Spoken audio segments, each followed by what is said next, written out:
Town Council Subcommittee,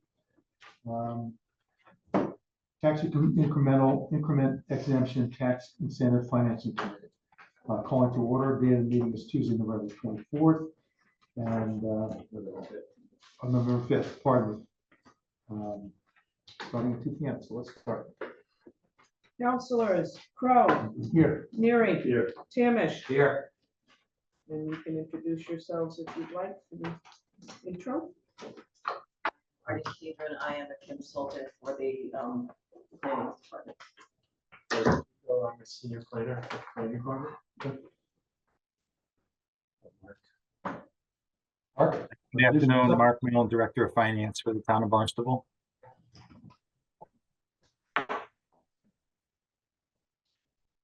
Okay, with application 1, addresses 24 and 30 Crocker Street, Hyannis, Mass.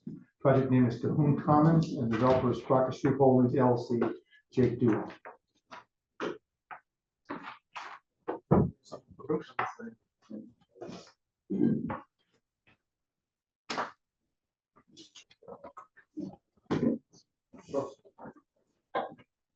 You guys read the summary here. I would just quickly summarize the project. Yeah, so this is another sort of like my other project, infill development. We have an existing two multifamily structures that have been there since I think one of those is the early 1900s. One is 4 units, one is 3 units. There's just enough land in the rear to fit 4 duplexes back there, keeping the existing structures as they are. It would be 4 buildings, 8 units, 2 bedroom, 1.5 bath each. Again, just like Pearl Street, just like High School Road, sort of tucked in the back, keep the same sort of facade as you go down the street. And what I propose here is another tie agreement to help sort of subsidize the stabilization. Things have gotten tighter with interest rates. That's really interest rates and insurance costs are what is just driving things through the roof. I made my best effort to slim things as tight as possible to try to hit $23.75 a month for rent on them. We've had sort of discussion about market studies. I have a lot of rental units year-round rental units in the Hyannis area, so I'm constantly seeing, feeling, touching all the tenants out there of who's looking for housing, who's leaving housing, what the workforce is actually able to afford. We have a lot of metrics, a lot of numbers out there that give us these, what is market rent? What can someone actually afford? Our 100% AMI rent is absurdly high. Our fair market rent, I think, sort of aligns with where the rents need to be. And that's sort of how I came to the $23.75 as the rent. And to make all that work, the tie agreement and hopefully HDIP funding will help be able to hit us at that number for a attainable market rate housing. Trying to think what else. I think it's coming to council pretty soon. We've requested some grant funding for the water main on Crocker Street because it is insufficient. And that was approved by the state and has to be accepted by the town. But that will be part of this project as well. Have you got any questions? Okay, Jake? you said water main grant, is that something that's going to be coming in front of us? It was approved, I don't know, Corey, you could probably speak to it better. Yes. It was awarded by the state to the town. Okay, And so it's coming on town council agenda, and I think the coming meeting after to accept it. And then the town will be upgrading the water main because there was no capacity for any more housing there. Thanks, Jake. Do you have a schematic drawing plans, anything like that for your proposed? These are in the back, so you're gonna keep the existing. Keep this four the and same. three? I mean, here's just my, sorry, bring it back, whatever, in the packet, but I missed it, okay. that's sort of what it is. It's very similar to Barnstable Road then, I guess, right? Except on the street, I guess, right? It's like Pearl Street and really like High School Road, the one on High School Road, where you've got sort of the old building in the front. Yeah. And then, sort of taking advantage of the. How, not that this has anything to do with these properties, how are those, any photos of those, the other properties? High School Road in now 6 years, 2 units have turned over. Ever. Okay, but they're full. Oh, they're full. Okay, good. Yes. All right, yeah.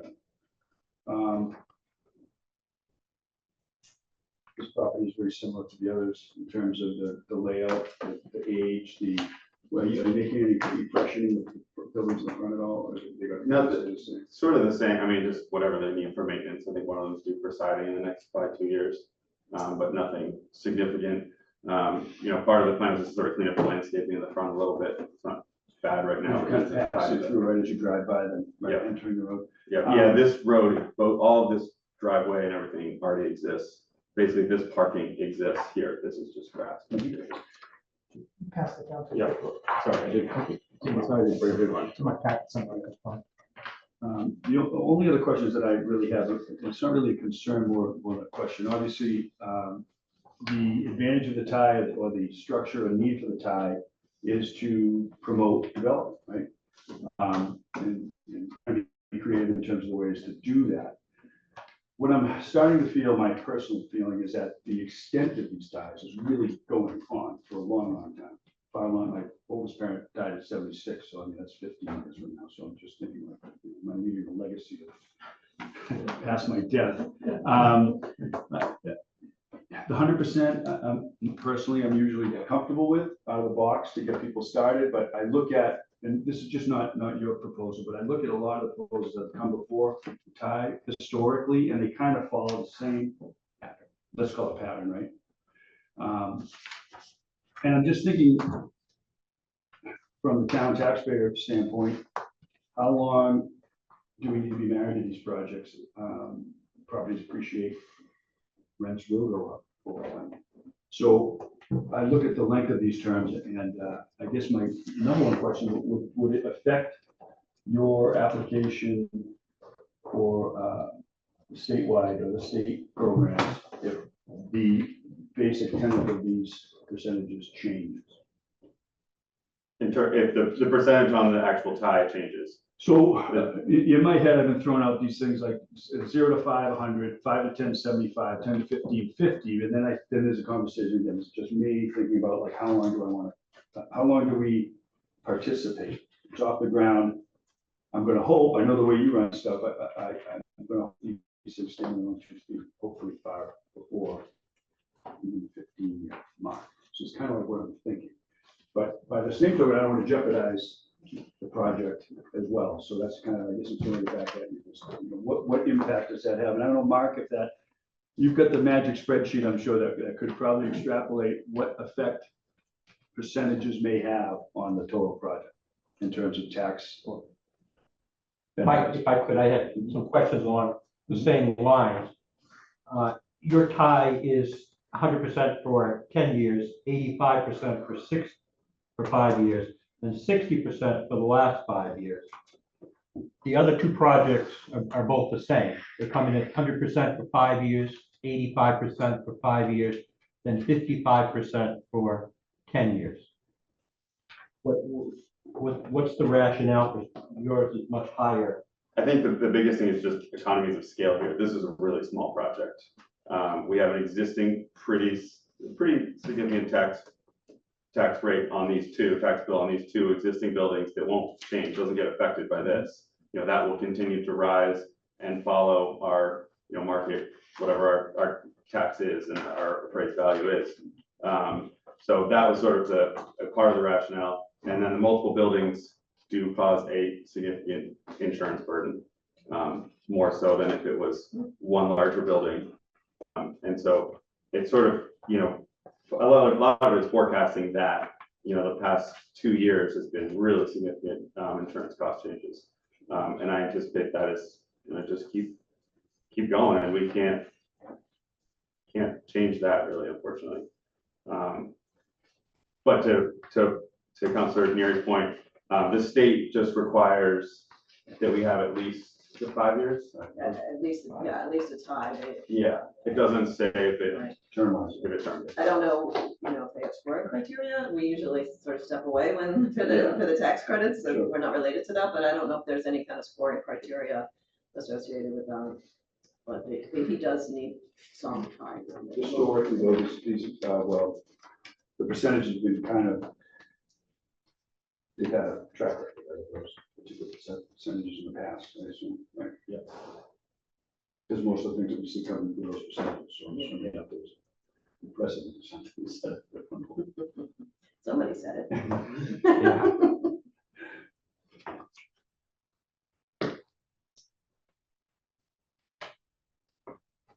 I just have a little comment that maybe help with this thinking. So the long-term lending to try to make the housing like this work is pushing out the amortization of 40 years, right? So that 20-year run with the text helps at the back end with putting together your long-term stack.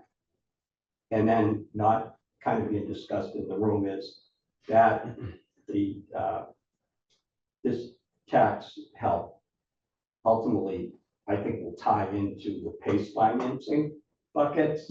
That really, as these projects go more and more towards electrification, then this tax benefit will also be money that I think ties to paying down the PACE fine, guaranteeing that the PACE finance gets paid down. If you can see the connection of this benefit to the long-term benefit of the PACE, which is 20 years. so most of these are funded, I guess, of in the 40-year range as opposed to a 30 or 20-year range. That's where things are moving right now, yeah, because of what Jake mentioned before about rates, and this is not 3-4 years ago where we're working with 3%, 4% rates. We're up at 7, I would say heading to 8 and maybe even 9. Now, these packages, can they be refinanced down the road? I assume they can, right? As you work, as equity develops, I'm sure they can. Right, but that refinance is looking at 10-year, that 10-year mark right now. Yep. Not in this. No, first- at this point, I would think it would have to be up that far, just to, in the hopes of gaining maybe some reduction in interest rates down the road, because that's what rates are pretty steep right now. Although my first home, I think, was 13% that I bought. So, Right. so I guess it's good right now. I don't know from which lens you're looking at it,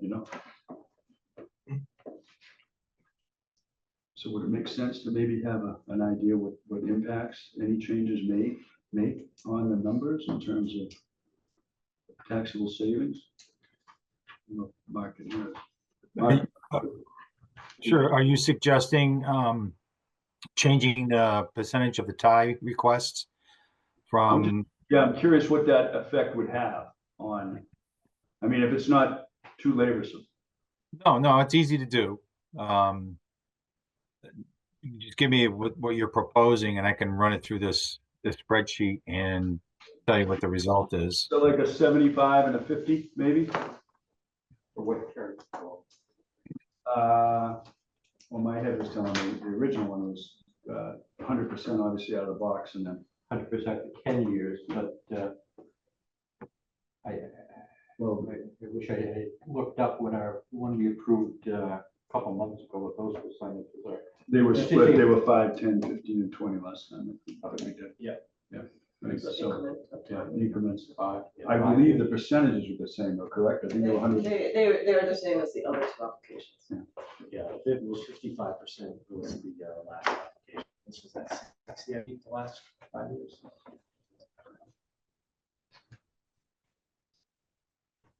What are you thinking? You want to run the numbers for?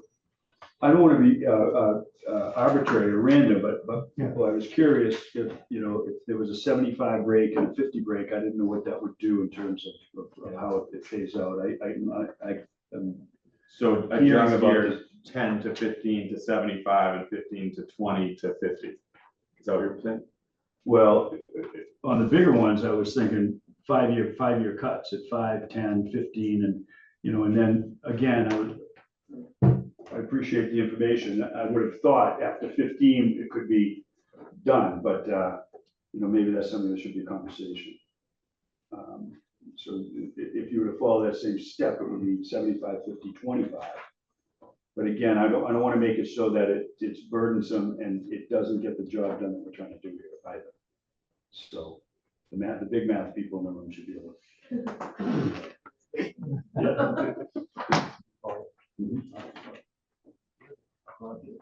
Right, they were 5-year cuts. Right?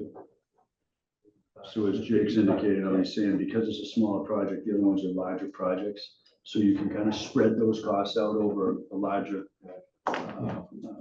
a lot of units, for lack of a better word, right? Percentage changes on small. Percentage of the Small tax bill is per allocation, unit. right, exactly, it's a higher percentage. And then the fire tax doesn't get adjusted by any of this either, so the fire tax follows that, and just keeps going. I mean, these are big numbers, I just, again. I'm not trying to rock the boat, it's just, this seems to, the ones that I've seen, the short time that I've seen them, seem to follow this kind of, this pattern. I guess what I'm saying is, what are these projects dependent on a 60% tie at year 17? I guess is really what it comes down to. I don't know what they do. Maybe you could help with that. I don't know. Yeah, I mean, the I mean- performers that they give us are your Well, this is out of one the and box. two, yeah, Correct. yeah. That's the most, yeah. that's You the know, most important without time. crystal is ball, when you start. know, we say rents are gonna go up, but based on the amount of units being built, maybe they're not gonna go up. Correct. That is true. Yeah, that Yeah. is true. The market can change, yeah. Yeah, yeah. A lot coming online. Well, look, you guys have any thoughts on that? Well, initially, I was pretty concerned that it was 100% for 10 years. That seems like an awful lot. When you compare the percentages and you compare the projects, I can certainly see this point about the smaller projects and the financing. But, you know, I do have a concern about 100%. Just for 10 years, as opposed to 100% for 5, and then going perhaps to 85 for 5 through 15, and then down to 60. And I'll give them some relief, but I just, the optics of 100% for 10 years, I don't want to establish precedent either. People are going to start coming in and saying, well, Yeah. they gave it to Jake Dewey, Yeah. and, you know, we want it. What was your, what was pro? Pro was 100 for, I believe it was 10, the first 10. And then I think we weren't 85, I think we were at 60. for Sure. the years after that. Yeah. Um, Kind of But I mean, one of the components too, that the town is getting in granting these is that they're year-round housing. There is a restriction for the program that they are year-round and that they maintain it at a market rate. You know, we deserve by the state what our rents are and how we justify them on a regular basis. So there is, you know, a component of the town is also getting that's changing the value.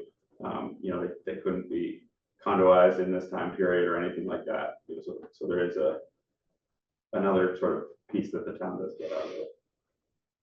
So they're deed restricted for the 20 years that they. There's no deed restriction, but there's a monitoring. Yeah, I'd be in violation of the agreement, would have to repay that. Not recorded on the deed. For the Raise 20 your years hand if you'll or still be here in 20 years. for the 20 years or a longer period of time. You were talking about amortizing something for 40. That was The first position you get is now moving to a 40-year amortization. But the agreement is for 20 years. Yeah. But, you know, again, that would be sort of a calculator. If Councilor Neer wanted to shorten it, you know, okay, well, you know, part of maybe the calculus is that, you know, 10 years, they become short-term rentals or they become condos or, you know, then they'd be open to whatever after that. But this does lock it for the 20-year term.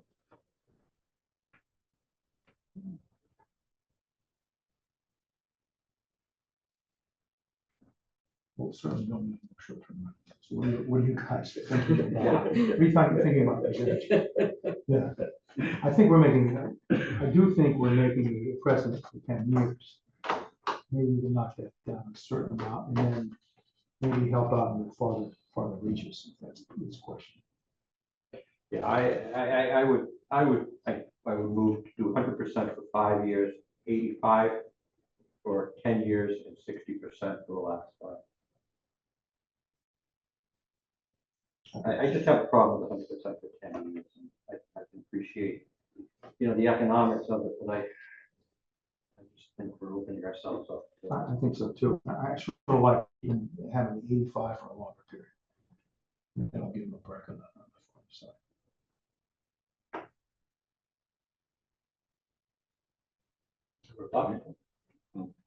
You guys have been pushing me upwards, so I was, I wrote down 85, 60, Oh. 40. So I guess I'm in the same thought. For the negotiation. The number one thing is, we don't want to make it burdensome so that the projects don't get done. That's the number one thing, is getting these projects done. I mean, Jake's a little bit different than the other two projects, but there's opportunity to create housing in that area. Yeah. Secondly, the other projects are obviously at a larger scale, and they're blighted properties, frankly, right? They're properties, so. And these rents are a little bit lower. Yeah. Which makes rents a So little. that's a good thing too. And when you say the rents are lower, I realize they're lower than some of the other numbers that we've heard. How is that adjusted upward at what point, perhaps, is that question? Is it on a yearly basis? So like the way the program is, we are sort of guaranteeing our lease up, and then it's following markets. You have to justify what the market rents are if you did make an adjustment. I'm generally in a position where if someone's stabilized in place, make a really minor adjustment, but sometimes it does. You know, we've seen some tax increases and insurance increases in the last year and a half that are pretty painful. I mean, again, that's, if you have a 20-unit building, it's a lot easier to tolerate a tax increase that we're getting, but these small, even, you know, we're not in a housing committee meeting, but a single family or a condo right now can't really be a rental anymore because the taxes are just too high and the property taxes are too high. It's forcing us into all rental housing. Will be multifamily housing, unfortunately, pretty soon. So the tax bill is a significant piece of the expense that doesn't go away, doesn't fix the broken faucet. So that's just sort of the spot, especially on the smaller project. I think the heavier weight is more important on the smaller project than it is on the large. Yeah.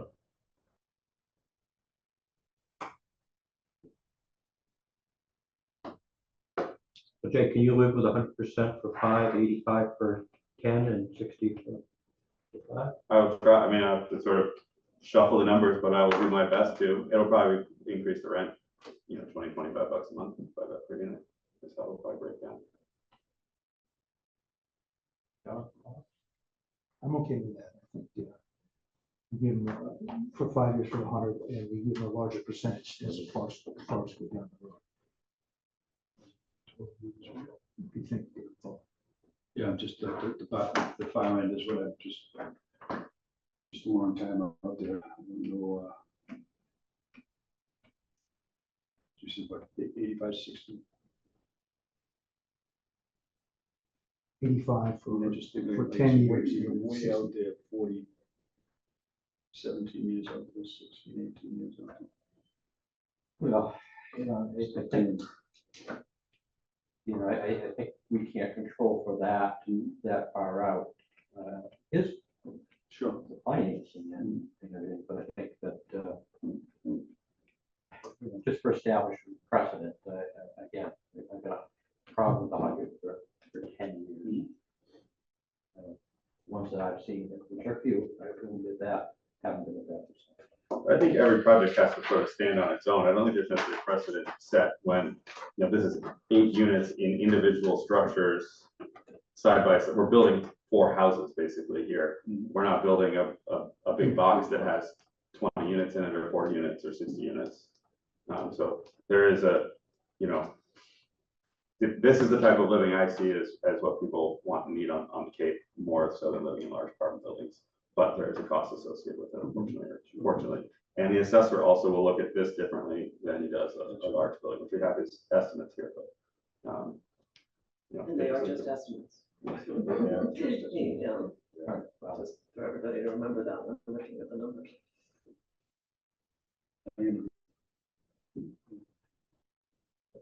That sounds like reasonable. 105, 85, 10, 60. Small project. Yeah. Which is interesting. We'll see that next Tuesday. We want to move to vote. Maybe not. Okay, yeah, I'll make a motion, make a motion 100% for 5 years, 85% for 10 years, and then 60% for 5 years. For 10 years, the last 10. What that would do, 5 years, last 60. 5, 10, and 5. 100 for 5, 85 for 10, Oh, okay. and then 60 for 5. Second. All in favor, say, aye. Thank you. Appreciate it. All right, there you go. I didn't refuse myself for the next one. Right. Well, either that or you can take the other one out of order and then you can just leave at the end. Okay, so I we're, think he likes that idea. If that's okay, Mr. Chair. okay, so we're gonna take application number 3 first, at 242 Barnstable Road, Hyannis. Project name is Spartan Residences, developers Spartan Cleaners, Realtor.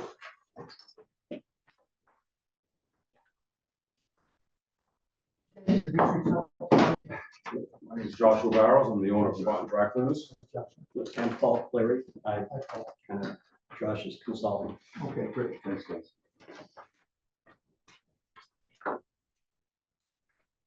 A lot of activity on Barnstable Road.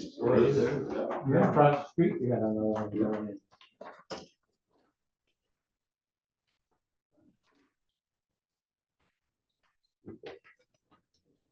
Okay, would you guys like to present your project and talk us about? We'll just start like the thing like we did the other day. Sure. What and how that you this point in. Yeah, so a couple years back, my wife and I purchased Spartan Dry Cleaners, and at this time, we're actually running it. It's a pretty good business, and as we're running the business, we see that the community on Cape Cod is going through a lot with, you know, the housing crisis. Tell me why you bought it. The reason why we bought it is because I have a septic business, J&B Septic, and I was looking for some land to build my business. And the town wasn't too thrilled about a septic business being on Barnstable Road. So I went to Plan B. That's what good idea. I went to Plan B, and we purchased the business, we're running it.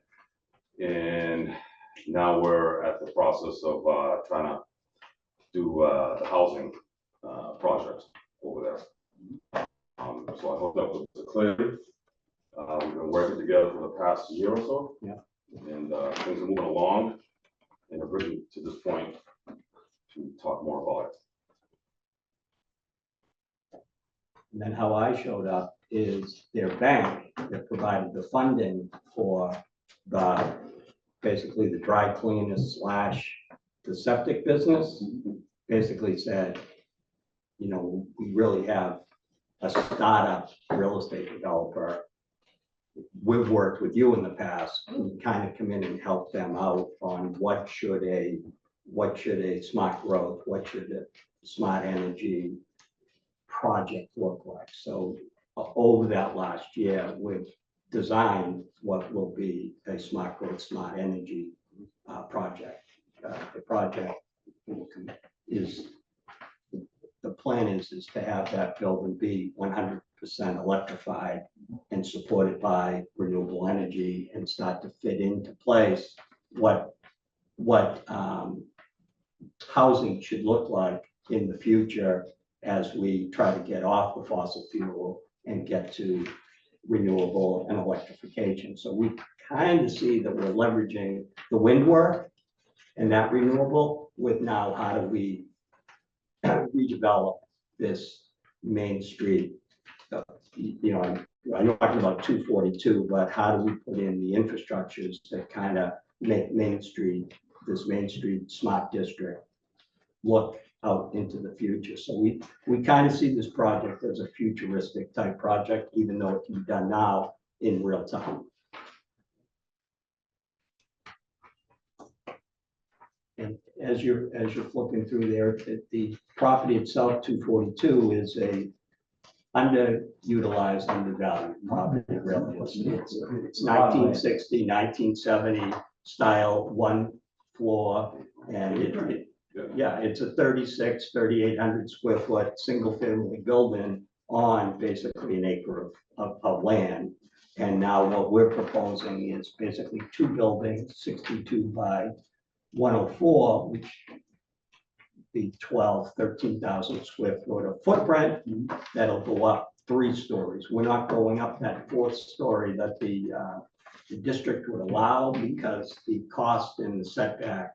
We just think it's a cleaner, less risk project at 3 stories as opposed to that 3.5 stories, call it. And, you know, and basically that's kind of the brief overview of, you know, what brings us here. Has this gone through site plan? Yeah. Has not gone to site plan yet. No. Forward the, I didn't see it. So what about parking? We have the parking. Right now, it's designed basically for 1.5 spaces per unit. It will support adequate parking for that 1.5. It's also in that water district where, you know, you're gonna only really use kind of half the lot. So the parking will, you know, there'll be a lot of gravel and rock on what issues for parking, and also it won't be hardscape.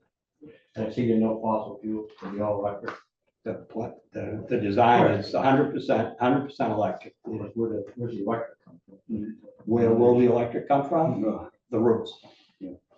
Yeah, so Yeah, it looked like one of the pictures, but I think that was just a standard that just showed a ground mounted solar photovoltaic, but that's not part of this project. This is not part of it. That's not part of it. That's just. yeah, well, at that site, there will not be ground. At some of what we do, there is ground. And we see ground as a good thing, but we'll have roof and potentially canopy, but we have not designed canopy at this stage. There will be battery and there will be,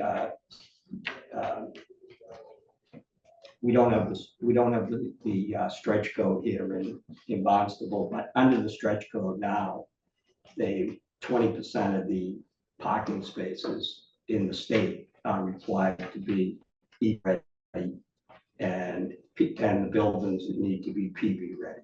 So that's why I kind of get that this is kind of ahead of where Barnstable is in the building code. The stretch code is, like I said, to design for PV ready and EV ready. And as some of these communities move to the specialized code, that's the 100% electrification of your property. So these are basically designed for the specialized code, not the base or the stretch code. That's the question. Do Yeah. you know approximately what that adds to the cost of the project or per unit, making it all electric? It adds about probably 15 to 20% to the cost of the project.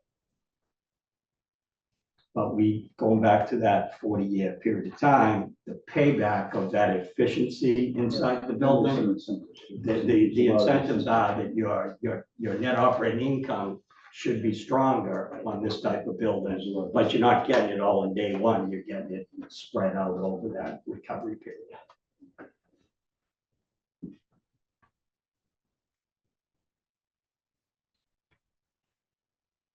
We're gonna miss that building. Building's been there for, seems like my whole life. 1969. 59? 69, yes. I remember going there when I lived in Grasslands. So this is about 20% affordable at this point, somewhere there. 25% affordable when this is done. Okay, he's got 40 to 5, so that's right. Yeah. Right, So 20. 20, 20. yeah. 20. Something else, 20, sorry. 25 would be not eligible for Yeah, the yeah. tie. A project at 25 with the 20. 20 is maximum 20 is the 20%. max. And the same thing with the age group. Yeah. They said only, yeah, 20, you can't be more than 20% affordable. And I actually, I'm not sure. We haven't clarified with the-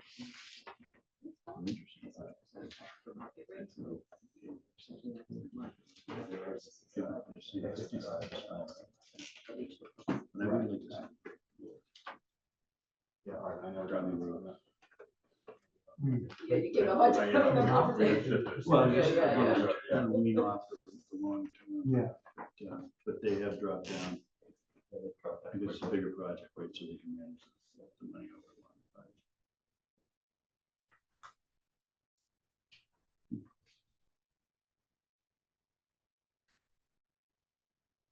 I think I fully support this, between the 20%, parking's always a thing for me. And the percentages on your high exemptions,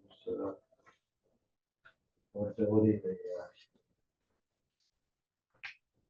home record and whatever, I think it's pretty fun. Hopefully this part. Well, that's what I try to add is that the goal, because this is a, mixed use village, right? Is the unique building may be disappearing, but when you buy a business for $1 million, it's not a good idea to crumple it up and throw that away. So we're trying to figure out how and where will that configure To keep it. on the commercial side, but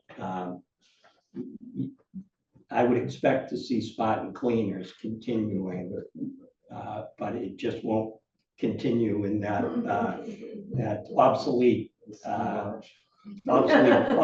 building. Yeah. And it's a great business. My wife and I have been running it close to 2 years now. We did meet a lot of people around. And, it's been there for a long time, so it's a part of the community where people, they have a place to bring their clothes. And we've been keeping up with the reputation of doing a good job, so we know what it means to the people in town. Are you gonna move that business somewhere else, or is it gonna be? Well, we would still like to keep the business, but we just, like Paul was saying, we just don't know way. Okay. That's- Beautiful. Yeah. What were your thoughts? The same thing, the length of term always has got me a little buggered, but the percentages are lower. Both of these projects, so the percentages have been dropped after 10 years, which I would prefer to see, and drag them all out. It's funny, I wrote down 60 and 40 for the last 10 and 15, but they're actually 55, so Yeah. that'd be a precedent, increasing the time. Can you do something about this fence up front? What nicer than that? Like these fences that are probably. Oh, yeah, That's going to be that is sheltering the units on the ground. correct. Not exactly very attractive. I hope nobody in here is an architect, but what I've learned, no matter what you tell the architects, Yeah. they put something stupid on there that aggravates all the rest of us. Anything, this is both brick and clapboard? Yes. Okay, so you have the sections of brick in between. Okay. I don't see any, in a lot of this review. You guys are all ready? Okay, we'll take it for a vote. All right, I'll make a motion to approve it as submitted. All in favor? Hey, So, Thank you. Thank you so much. Good luck. Thank you so much. Yeah.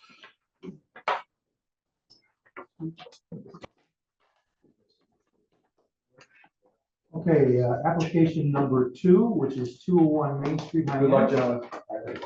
Guys, have a good week. I'll see you Thursday, right? Yeah. Mark, have a good week. Okay, it's 201 Main Street, Hyannis. The project name is Residences at Hyannis Harbor. Developer is Hyannis Harbor LLC. Can you introduce yourself, fellas? Sure.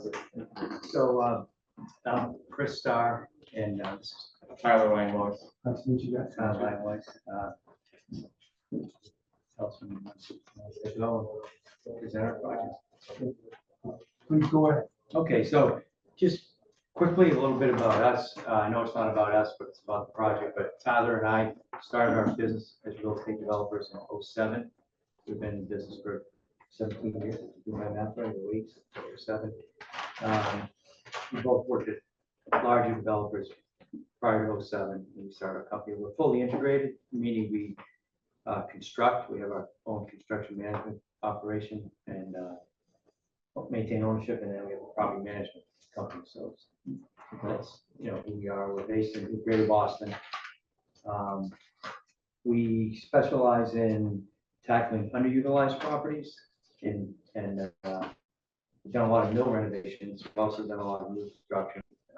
We've done a lot in gateway cities, which Barnstable is, as you know, since well, the HDIP zone was enacted in 2018. I don't know how long the Gateway City designation has been around, but, you know, we have a bunch of properties in Fall River, for example, so Gateway City.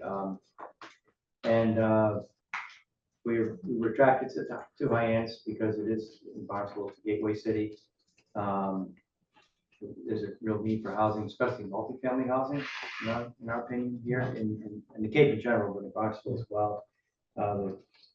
There's, you know, tremendously tight vacancy, occupancy is near what, you know, so high.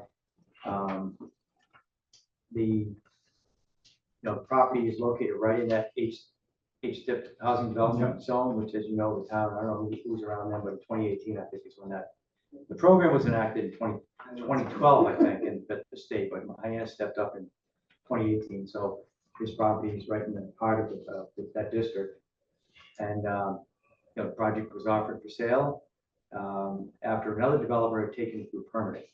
And I'm sure you know, Corey, you know that. I don't know if you all know that, but we purchased it this summer, and we're excited to get going. It'll be Tyler I'll just turn it over to Tyler. He can describe the project in terms of size and units and timing. Yeah, no, I'll reiterate Chris, that we're attracted to Hyannis by the knowledge that there was a tie program, so with all of our feasibility incorporating that, and also by the project itself. It was, I think, really well conceived by the prior developer in the town. It's been through the full site plan review process, the Main Street Historic, all of that. And we just thought it was well conceived for the market, being 95 apartments, mix of, I think it's 65 ones, 28 two bedrooms. We thought it was a good mix for the town. And there's a couple of 3 bedrooms in there as well. But 10% of them affordable at 65%, maybe. Right. And just aesthetically, the design that went into it, we were attracted by it. Thought it fit well on Main Street. It's you may know if you look at Exhibit 3. Yeah, it's got that street frontage along Main Street. It's 3-story above podium, is the term for it. But the first story being more glass and sidewalk friendly, 1,200 square feet of commercial space. Don't know what that use would be, but that's what it's allocated for, as well as some amenities. We'll have an on-site leasing office, so full-time dedicated leasing staff and on-site maintenance. Other amenities in the building for the residents would be a fitness center, a community room, and then parking to address, an outdoor patio, little dog park area. And parking wise, there's 132 parking spaces. And part of the over podium construction I discussed is about 62 of those spaces will be under the podium. So they're still outdoor spaces, not an enclosed garage. What it does is just allows a little more parking on site in that smaller footprint. So that's 1.39 spaces per unit, 1.4, which in our experience is right on. So what percentage are 1 bedroom? 65, so what's that, 70% maybe? That helps with the apartment. It does, yeah. So we're, as I said, I thought it was a very well conceived project.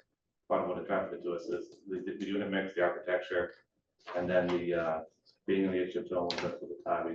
All that was part of our approach to, that this is a feasible, viable project. And it is the old, I'm probably familiar with the address, but maybe not, but just to be clear, it's the Cascade Motor Lodge. Oh, yeah. You know, Okay. okay. Very familiar. People know it. Yeah, it was- Enough. yeah. Yeah. I'm sure Yeah, it was, yeah. I don't know how long, maybe 2 or 3 years it's been, as you know, it sounds like the locals, right, boarded up, and it was kind of very rough to say the least, so, yeah. Yeah. So, yeah, one of our first things was just try and make that clean and safe with the fencing, if you build down it now. Let's see if we pull it together and get this project going.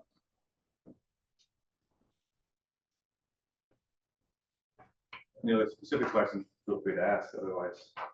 So this Can you project set is an not requesting state HDIP tax credits. They're not, however, they do need to wait for approval of this in order to start construction. You're not allowed to begin construction until we've gotten approval. And this has been through historic and. Historic and Yeah, site plan review, so- so. Fully approved, as we like to say, not for everybody to say it, bad thing.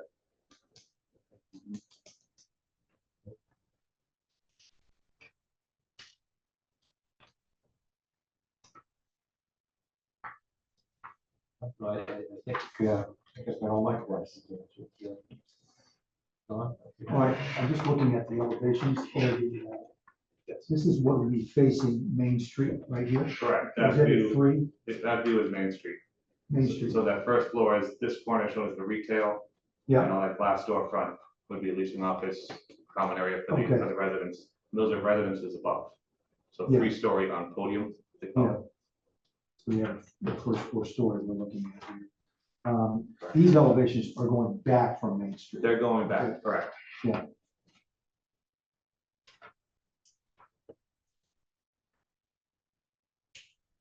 What are your thoughts, Craig?